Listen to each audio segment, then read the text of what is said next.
CPM-ലെ കത്ത് വിവാദത്തിൽ പോലീസിനും പരാതി. വ്യവസായി ഷർഷാദ് DGPക്ക് നൽകിയ പരാതി മാതൃഭൂമി ന്യൂസിന്. തോമസ് ഐസക്, MP രാജേഷ്, P ശ്രീരാമകൃഷ്ണൻ എന്നിവരുടെ ബിനാമിയാണ് രാജേഷ് കൃഷ്ണ എന്ന ഷർഷാദ്. രാജേഷ് കൃഷ്ണയുടെ കമ്പനി MP രാജേഷിന്റെ തിരഞ്ഞെടുപ്പ് ഫണ്ടിലേക്ക് 13 ലക്ഷം രൂപ നൽകിയെന്നും ആരോപണമുണ്ട്. ഫെലിക്സ് വിശദവിവരങ്ങളുമായി നമുക്കൊപ്പം ചേരുന്നു. Felix, good morning. ഇപ്പോൾ DGPക്കും പരാതി കൊടുത്തിട്ടുണ്ടല്ലോ ഈ ഷർഷാദ്. ആ പരാതിയിൽ എന്തൊക്കെയാണ് പറയുന്നത്?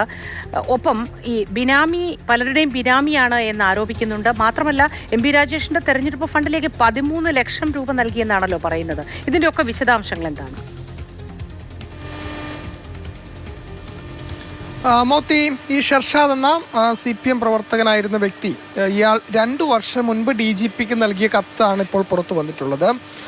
ഈ പരാതിയിൽ പ്രധാനമായും പറയുന്നത് ഈ രാജേഷ് കൃഷ്ണക്കെതിരെയാണ് ഈ പരാതി.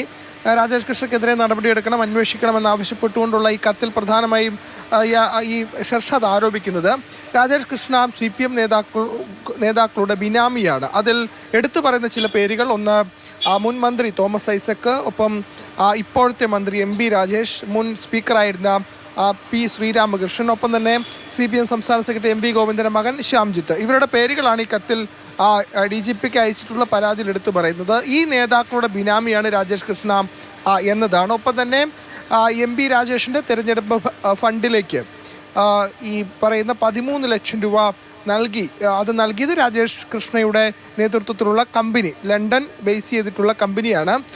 കിങ്ഡം പ്രൊട്ടക്ഷൻ സർവീസ് എന്ന കമ്പനിയാണ് ഇത് സംബന്ധിച്ച പണം നൽകിയത് എന്നൊരു ആരോപണം കൂടി ഇതിൽ ഉയർത്തുന്നുണ്ട്. ഇത് 2 വർഷം മുൻപ് നൽകിയ പരാതിയാണ്. ഈ പരാതിയുമായി ബന്ധപ്പെട്ട് ഇന്നലെ ഷർഷാദ് പറഞ്ഞിരുന്നു, ഈ പരാതി DGPക്ക് നൽകിയെങ്കിലും അത് സംബന്ധിച്ചൊരു അന്വേഷണവും ഉണ്ടായില്ല, അത് അവസാനിപ്പിക്കുകയാണ് ഉണ്ടായത്.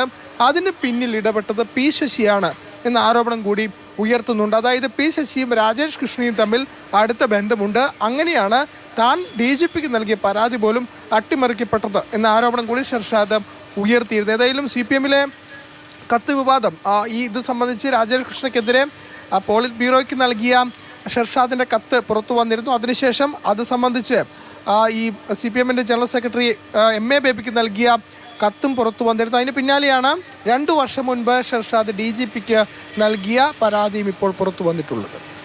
ശരി.